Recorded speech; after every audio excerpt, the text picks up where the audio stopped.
9 मई cases सजाओं पर नाअहली का एक नया बोझ उठाए पीटीआई अब अपनी जंग पार्लियामेंट के अलावा अदालतों में भी लड़ रही है और कस्टोडियन ऑफ द हाउस यानी स्पीकर कौमी असेंबली अयाज सादिक साहब उसी अपोजिशन को एक बार फिर मुज़ाकरात की दावत दे रहे हैं जिसके अपोजिशन लीडर, पार्लिमानी लीडर और डिप्टी पार्लिमानी लीडर के ओहदों को वो 9 मई केसेस के फैसलों के बाद खुद खाली करार दे चुके हैं। पीटीआई को आज एक आर्जी अदालती रिलीफ पिशावर हाई कोर्ट से उस वक्त मिला कि जब अदालत ने 9 मई केसेस में सजाओं के बाद नाअहल करार पाने वाले अपोजिशन लीडर कौमी असेंबली उमर अयूब और senate opposition leader Shibli Faraz की जगह पर नए अपोजिशन लीडर्स की तकर्री का अमल अगली समात तक रोक दिया और इस इशू पर इलेक्शन कमीशन को मजीद कोई कार्रवाई से रोकते हुए नोटिस जारी कर दिया। और दूसरी जानिब आज पीटीआई ने इमरान खान से जेल में मुलाकात ना होने और 9 मई केसेस में सजाओं के खिलाफ पार्लियामेंट में एक एहतजाज किया और असद कैसर के खिताब के जवाब में स्पीकर कौमी असेंबली सरदार अयाज सादिक ने पार्लियामेंट को तमाम इशूज़ के हल का असल जिरगा करार देते हुए अपोजिशन को मुज़ाकरात की दावत दे दी है। अब स्पीकर के बकौल वो मुज़ाकरात के लिए हुकूमत और अपोजिशन के दरमियान पुल का किरदार अदा करेंगे, ब्रिज का किरदार अदा करने के लिए तैयार हैं और कौमी असेंबली और सेनेट से बढ़कर कोई ग्रैंड जिरगा नहीं हो सकता क्योंकि उन्हें किसी और जिरगे की कुछ समझ नहीं आती, ये बात भी उनकी कही हुई है। अच्छा, अब स्पीकर साहब चाहे पार्लियामेंट को ही ग्रैंड जिरगा करार देते रहें मगर अपोजिशन बज़ाहिर इस जिरगे का हिस्सा बनने को तैयार नहीं है और असद कैसर ने बतौर एहतजाज कल यानी 13 अगस्त को पार्लियामेंट के बाहर अपनी असेंबली लगाने का ऐलान कर दिया भाई। और उन्होंने कहा कि हम अपनी असेंबली लगाएंगे। हुकूमत और अपोजिशन की इसी लड़ाई के शोर शराबे में हुकूमती इत्तेहादी जमात के जो सरबराह हैं बिलावल भुट्टो जरदारी साहब, उन्होंने वफाकी हुकूमत से नया एनएफसी अवार्ड जारी करने का मुतालबा कर दिया है और साथ ही ये मौक़िफ़ अपनाया है कि नए एनएफसी अवार्ड का इजरा जो है वो ना वफाकी हुकूमत और ना एफबीआर जो है वो कर सकी और ये उनकी नाकामी है और टैक्सेस के कम इकट्ठा होने पर सूबों की जिम्मेदारी नहीं है, सूबों को जिम्मेदार नहीं ठहराया जा सकता। इसके साथ साथ आज की एक और अहम पेशरफ्त कबायली अजला में जिरगा मुज़ाकरात की नाकामी है जिसके बाद अब खैबर और बाजौड़ अजला में ग्रैंड ऑपरेशन का फैसला कर लिया गया है जबकि सूबाई हुकूमत और वज़राए आला पहले ही ऐसे किसी ऑपरेशन की भरपूर मुखालफत का ऐलान कर चुके हैं। लेकिन गालिबन कहने को ये कहा जा सकता है कि सूबाई हुकूमत भी इस सारे सिलसिले पर ऑन बोर्ड ही दिखाई दे रही है। आज की जितनी भी डेवलपमेंट्स इस हवाले से सामने आई हैं, सो इन तीनों अहम तरीन डेवलपमेंट्स पर हम आज प्रोग्राम में अपना फोकस रखेंगे और पहले सेगमेंट में ये जानने की कोशिश करेंगे कि हुकूमत और अब इस माहौल में अपोजिशन के साथ मुज़ाकरात को क्यों जो है वो एक अहम ऑप्शन तस्वुर किया जा रहा है हुकूमत की जानिब से और कबायली अजला में ऑपरेशन का रिस्क हुकूमत कैसे लेने जा रही है।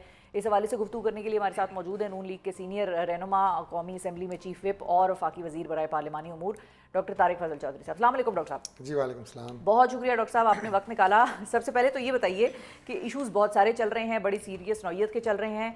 सो सबसे पहले आपके ही घर से पार्लियामान से आगाज़ करते हैं जहाँ पर आप लोग होते हैं और बड़ा काम कर रहे होते हैं। वहाँ पर एक आज सिचुएशन डेवलप हुई और वो बड़ी इंटरेस्टिंग सिचुएशन थी कि पहले उनके जो सेनेट के लीडर ऑफ द मतलब अपोजिशन और फिर नेशनल असेंबली में लीडर ऑफ द अपोजिशन, पहले उनकी नाअहलियाँ होती हैं, फिर स्पीकर साहब को जो है पिशावर हाई कोर्ट रोक देती है, इलेक्शन कमीशन को टेक्निकली पिशावर हाई कोर्ट रोक देती है कि भाई इस पर कोई कार्रवाई मजीद नहीं होगी। फिर उसके बाद स्पीकर साहब जो हैं उनको नाअहल करार देने की नोटिफिकेशंस निकाल देते हैं। उसके बाद फिर वो जब एहतजाज करते हैं तो स्पीकर साहब कहते हैं नहीं नहीं आप आके हमारे साथ बैठ के बात करें। तो ये मतलब उन्होंने एक तरफ तड़ी लगाई कि हम अपनी असेंबली कल बाहर लगाएंगे, तो स्पीकर साहब ने कहा नहीं नहीं आप आ जाएं अच्छे बच्चों की तरह इस ग्रैंड जरगे में पार्टिसिपेट करें। ये क्या समझ नहीं आई कुछ कि क्या हो रहा है, क्या चल रहा है? देखिए बड़ा वाज़ेह है, दो सिस्टम साथ साथ चल रहे हैं, एक अदालती निज़ाम, दूसरा पार्लिमानी निज़ाम। सज़ाएँ उन्हें हुई हैं अदालती निज़ाम से, उसी फैसले की रोशनी में इलेक्शन कमीशन ने उन्हें डी नोटिफाई किया है। उसी अदालती निज़ाम जो पेशावर हाई कोर्ट है उसने एक ऑर्डर जारी किया है रिस्ट्रेन का, वो रिस्ट्रेन उधर मामला रुक गया है। ये है अदालती निज़ाम। पार्लिमानी निज़ाम में उन्हें मुज़ाकरात की दावत देना ये आज की बात नहीं है, ना गवर्नमेंट कभी इस तरह की तड़ियों में आती है कि जनाब हम बाहर अपनी अदालत लगा लेंगे। 100 दफ़ा लगाएं, बहुत खुला लान है, पार्किंग बहुत खुली है वहाँ पे। कोई इससे पहले भी कई वहाँ पे असेंबलियाँ लगती रही हैं, लगाते रहे अपोजिशन, हम भी लगाते रहे हैं, आप लोग भी लगाए। हाँ, बिल्कुल। ये कोई तड़ी में कोई गवर्नमेंट नहीं आती, ना उस वक्त वो गवर्नमेंट आई थी हमारी तड़ी में, ना ये गवर्नमेंट आएगी उनकी तड़ी में। ये जो मुज़ाकरात है ना, ये गवर्नमेंट की ख्वाहिश है, प्राइम मिनिस्टर शहबाज शरीफ साहब की ख्वाहिश है। बजट के इजलास में मैं बहुत प्रोग्रामों में ये बात कह चुका हूँ कि उन्होंने किसी के ज़रिए पैगाम नहीं भेजा, खुद जाके लीडर ऑफ अपोजिशन की सीट पे जाके बनफ़्स नफीस साहब से हाथ मिलाया और उन्हें कहा कि जनाब मुज़ाकरात करें, बैठें, ये वक्त की ज़रूरत है, हमें बैठना चाहिए। ये एक सोच है और ये एक सियासी सोच है। ये मुज़ाकरात जो है ना सियासत का दूसरा नाम होते हैं।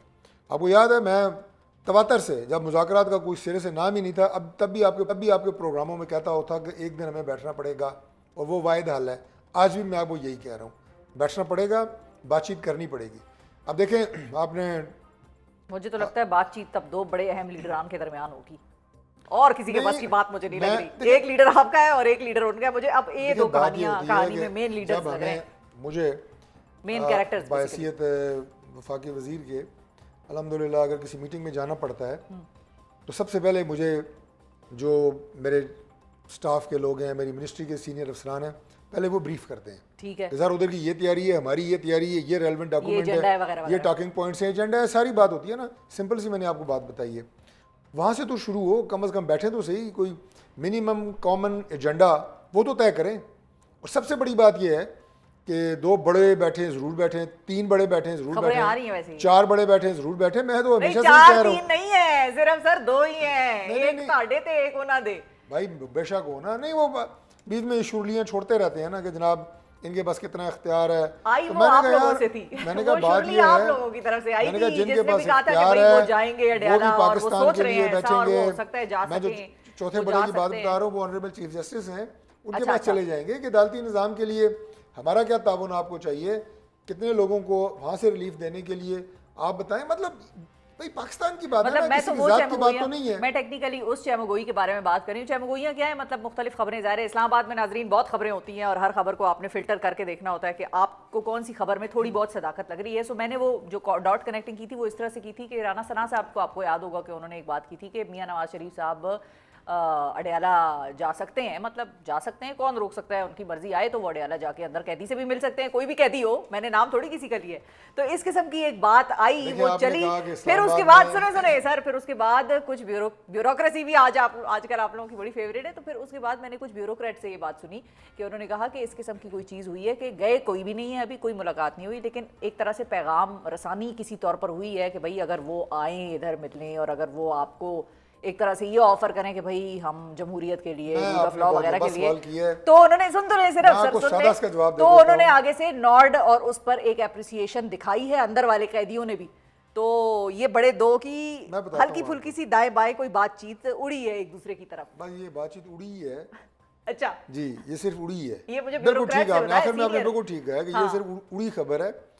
और जो आपने कहा ना इस्लामाबाद में खबरें बड़ी होती हैं, खबरों से ज़्यादा इस्लामाबाद में अफवाहें बहुत होती हैं। अच्छा हाँ, ये सिर्फ एक अफवाह है, इसका हकीकत से कोई ताल्लुक नहीं है। ना मियां नवाज शरीफ साहब का कभी भी प्रोग्राम बना या इस पे पार्टी में बहस हुई हो, मशवरा हुआ हो।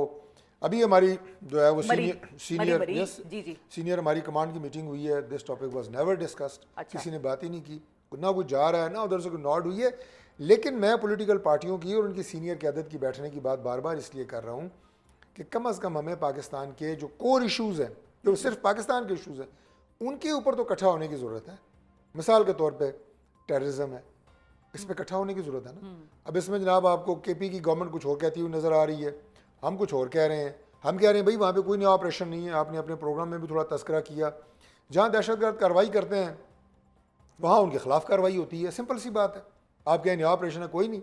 खुदा न खास्ता पाकिस्तान के किसी और इलाके सूबे में अगर दहशतगर्द कार्रवाई करेंगे वहाँ उनके खिलाफ कार्रवाई होगी। तो लिहाजा नया ऐसा कोई ऑपरेशन नहीं है। लेकिन जो आपको सूबाई हुकूमत की तरफ से केपी की मैं ये कहूँगा कि ऐसी खबरें कि जिससे सलामती, जिससे अमन व अमा की सूरत हाल, जिससे फोर्सेस और कबाइल के दरमियान नफरत पैदा करना, ये इंतहाई काबिल मज़म्मत है। ये वो बातें हैं कि जिन पे आप तय कर लेंगे जी ये हमने नहीं करना, ये पाकिस्तान के लिए हमने करना है, उसके बाद नहीं तो अच्छा मुज़ाकरात करें, बाकी करते रहें। एक और चीज़ यहाँ पर फिर काबिले गौर है, वो ये है कि जब स्पीकर साहब ये कहते हैं कि पार्लियामेंट जो है वो ग्रैंड जिरगा है, तो फिर ये जो भी सूबे में कोई अमन अमान की सूरत हाल है और 2 सूबों में इस वक्त पाकिस्तान की ये मौजूद है सिचुएशन ऐसी सिक्योरिटी की, तो फिर इसी ग्रैंड जिरगे में वो सिचुएशन भी डिस्कस कर लें कि भाई किस सूबे में क्या ऑपरेशन दरकार है, होना क्यों चाहिए, गवर्नमेंट का क्या पर्पज़ है, और दूसरी साइड अगर उसको अपोज कर रही है तो वो क्यों अपोज करे। तो उसी ग्रैंड जिरगे में आप लोग डिस्कस कर रहे हैं। रोजाना की बुनियाद के ऊपर बातें होती हैं, लेकिन तरीके इंसाफ के 2 इश्यूज हैं पार्लियामेंट के अंदर की बात। अब ये सब तो नायल हो रहे हैं ना। एक इशू तो ये आप लोगों ने उनको नए मत्थे लगा दिया उनके। नहीं, अभी मैं बताता हूँ आपको नायल क्यों हो रहे हैं, वो तीसरा इशू है। अच्छा, वो तीसरा इशू है।